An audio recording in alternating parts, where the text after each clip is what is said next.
की बात। नमस्कार, मैं हूं ऋतु। वैसे आपने मुझे करंट टॉपिक पर बात करते हुए तो देखा ही है, लेकिन आज मैं यहाँ पर आपको ये बताने आई हूँ कि राजस्थान की राजनीति में चुनावी माहौल तो बन ही रहा है, साथ ही में जयपुर के कुलश्रेष्ठ समाज के चुनाव भी आ गए हैं। इसी महीने की 26 तारीख को कार्यकारिणी के चुनाव होने जा रहे हैं। लाइव न्यूज इस चुनाव की हर हलचल आपको समय समय पर देता रहेगा, तो आप जुड़े रहिए लाइव न्यूज से। और हाँ, अगर आपने अभी तक सब्सक्राइब नहीं किया है तो अभी तुरंत ही सब्सक्राइब कर लीजिए लाइव न्यूज। तो चलिए अब फटाफट से आपको ले चलते हैं जयपुर की चुनावी हलचल के बीच। थैंक यू ऋतु, आपकी बात में एक बार आप सबका स्वागत है। अब हम बात करते हैं राजस्थान में होने वाले चुनावों की, जो जयपुर में होने वाले हैं।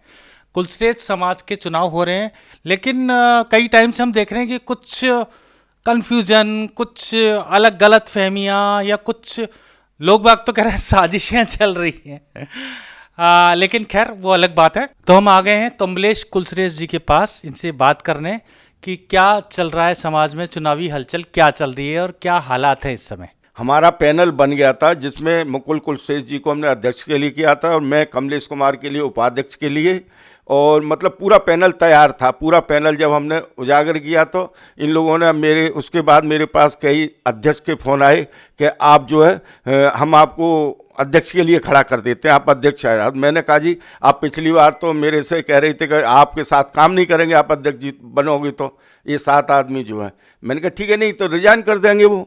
तो अब की बार मेरे को लालच दे रहे हैं जब हमारा पैनल बन गया कि आप अध्यक्ष के लिए खड़े हो जाओ। विजय जी, वैसे मेरा तो ये मानना है कि सामाजिक संस्था में राजनीति नहीं होनी चाहिए, यहाँ सिर्फ समाज सेवा होनी चाहिए।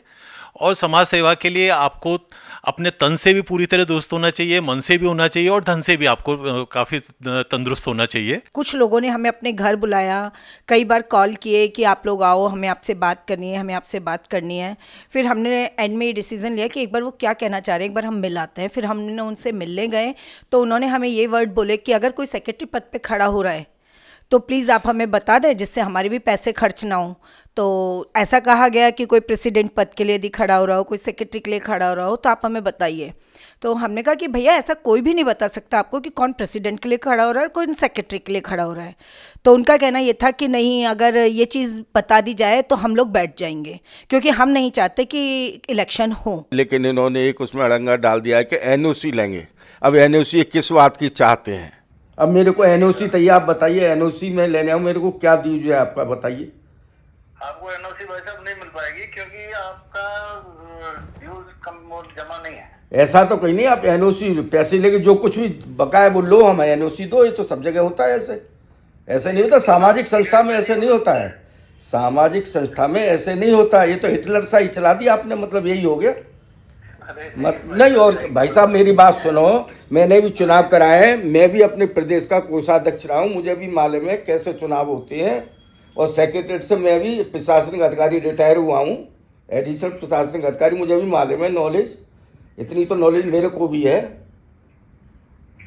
मैं आपकी इस वक्त कोई मदद नहीं कर सकता। नहीं तो आपको ड्यूज बताओ ना, आपको बताने चाहिए ना ड्यूज डिक्लेयर के, इसके पहले चुनाव कराने वगैरह इनके ड्यूज है। आपने व्हाट्सएप ग्रुप तो बंद कर रखा है ना व्हाट्सएप ग्रुप पे डाला आपने। इस समय तो आपकी जो भी आपत्ति है उनका निस्तारण चुनाव अधिकारी कर पाएंगे। चुनाव अधिकारी कहता है आपसे बात करो, उसने कल पीडीएफ डाला है, वो आपके लिए डाला है, आपका नाम लिख के। हाँ, मेरे लिए डाला है कि जिनके जमा है पैसे उनको एनओसी। किस चीज के पैसे ड्यू हैं? एनुअल सब्सक्रिप्शन, जो कि वो नहीं होता, जरूरी नहीं होता। चुनाव से इसका कोई लेना देना नहीं है, सहयोग राशि का चुनाव से कोई लेना देना नहीं है।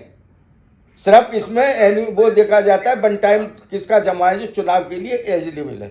मतलब ये जो है ना, इस आर्ग्यूमेंट में तो आपके साथ नहीं जा सकता भाई साहब। जो नियम है आम सभा के पारित नियम है, मैं ये कब कर लिया आपने नियम पारित? इसको ना तो दर्पण में निकाला तुमने, कौन से दर्पण में निकाला आपने? मैं नहीं करता हूँ, ये आम सभा करती है। अरे तो दर्पण में तो निकालोगे ना।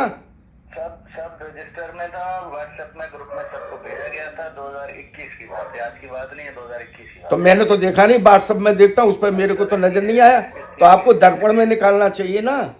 इस चीज की जिम्मेदारी तो मैं क्या ले सकता हूँ? क्यों नहीं लेंगे आप? मतलब ये कोरोना के टाइम तो आपने इसका 2 साल से 3 साल कर लिया, जबकि अभी इतनी जल्दी मच रही थी तो मैं 3 साल करने की 3 साल कर लिया। उसके बाद अब जल्दी मची 3 महीने और बढ़ा दिया, क्योंकि माँ के चुनाव से अवधेश जी का लालच नहीं जाएगा और आपका लालच नहीं जाएगा।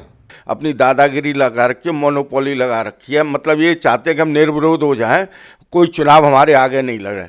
केजरीवाल सारे हथकंडे इन्होंने अपना रखे हैं और इसके तहत चुनाव किसी को आने नहीं देना चाहते हैं। ये खुद निर्विरोध होना चाहते हैं। इनका लोभ लालच नहीं जा रहा, इनको मुँह आया मुझे कि हम ही बने रहें। बार बार ये कार्यकाल बढ़ाते जा रहे हैं।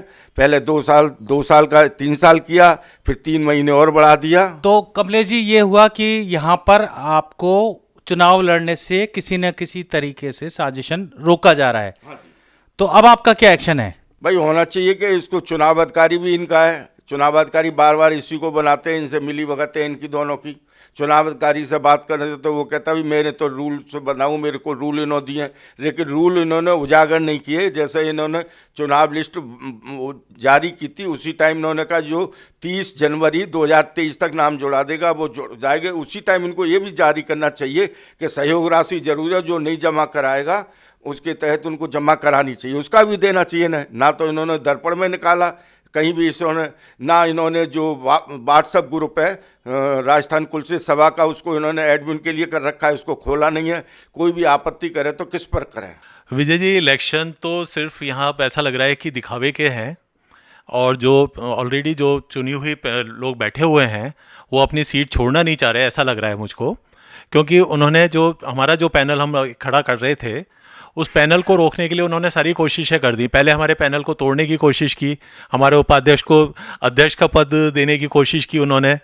उसके बाद भी उनका जब काम नहीं चला तो उन्होंने अपने और हथकंडे अपना के हमें नॉमिनेशन से रोकने की पूरी कोशिश कर रखी है उन्होंने, और जिसमें वो ठीक है वो सफल हो जाएंगे, लेकिन ये सफलता समाज के लिए बहुत ही घातक सिद्ध होगी।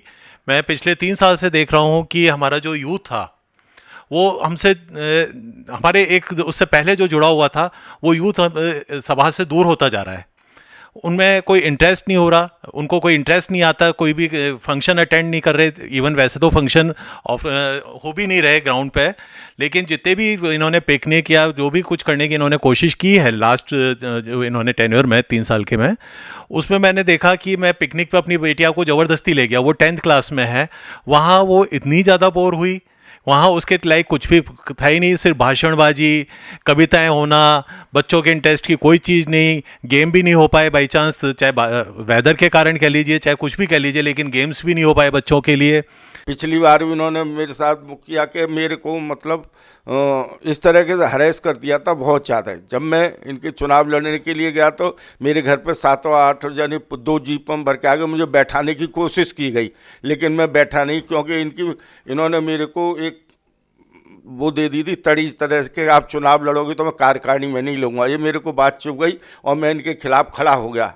मैं हार गया, मुझे हार जीत से कोई मतलब नहीं था। मेरे को ये बोले लास्ट में घर पे कह के गए कि मैं चुनाव तो नहीं होने दूंगा। मैंने देखते हैं चुनाव कैसे नहीं होते हैं, तो मैंने पिछली बार चुनाव करा दिए, मैं हार गया, कोई दिक्कत नहीं हुई। मैंने इनको सबसे पहले मिठाई खिलाई। ये सौहार्दपूर्ण बनाना नहीं चाहते, ऐसे हैं ये खुद मोनोपोली चलाना चाहते हैं, और अब की बार भी ये यही कर रहे हैं। मैं यहाँ देख रहा हूँ कि इन्होंने जो पैनल घोषित किया था उसके बाद में ही हम लोगों ने डिसाइड किया कि नहीं, हमको अपना पैनल खड़ा करना चाहिए।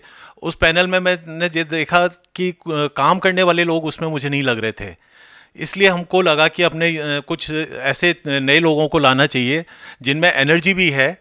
मैं उनको यूथ तो नहीं कहूँगा, लेकिन सब मिडिल एज पे आ चुके हैं, 50+ भी हो सकते हैं, 45 से 55 के बीच के भी हो सकते हैं, लेकिन उन लोगों को भी हम लोग लाना चाह रहे थे, और इसी कारण से हम अपना पैनल खड़ा कर रहे थे यहाँ पर। राजस्थान कुलस्टेज सभा के चुनाव को लेकर आप जनता से क्या बोलना चाहते हैं? जनता से ये मोनोपोली खड़ा ही नहीं होने देने चाह रहे अपने साथ में किसी को विपक्ष में।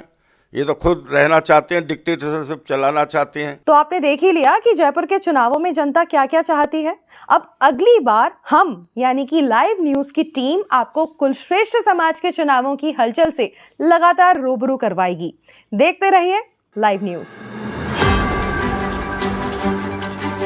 ये है A to Z media network और आप देख रहे हैं लाइव न्यूज।